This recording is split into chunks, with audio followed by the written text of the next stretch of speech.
આ સરપંચ મારું ખટારાનું tyre puncture થઈ ગયું, આવો ને જલ્દી. ત્યાં આવું? આ અહીંયા મોરબી રોડે. મોલબી લોલે તમારા ભાઈને ફોન તલો એટલે લઈને મોલબી લોલે આવી જાય. પણ તમે આવો ને યાર, હવે આ પંચર થઈ ગયું ખટારાનું યાર, ખબર નથી પડતી શું કરવું યાર. પણ થતું ભાઈ તાય હું તમારી જેમ ને 24 કલાક અહીંયા નવલી બધાલત નો બેઠો હોય તો તમે ફોન તલો એટલે તરત હાદિલ થઈ જાવ તમારી સામે હું.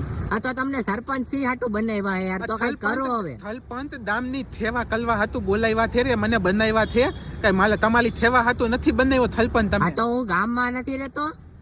ગામમાં લ્યો તો કઈ તમારી પોલથીનલ થેવા માલે નથી તલવાની તો તમારું. આ તો ગામના માણસોની તો સેવા કરવાની નું, તું ગામનો માણા હું તો આવો ને. તમારું થાય કાયલ પંતલ થઈ જાય તો બધું થલપંત ને ફોન તલવાનું. હા લે તો તમે આવી નો હોકો. તાલ હવાલે તો તમારી બાયલી ધલ મૂતીને વહી જાય તો એમાં તમે મને બોલાવતો તો હાલો તમારા તલાવો તલપંત તમે માલી ધલે આવીને. હા એ તો બોલાવવા પડે, તો સરપંચ છે ને હાટા બનાવ્યા તો બાયલી એટલે બધા જ નહીં તે લીહામ લે વહી જાય.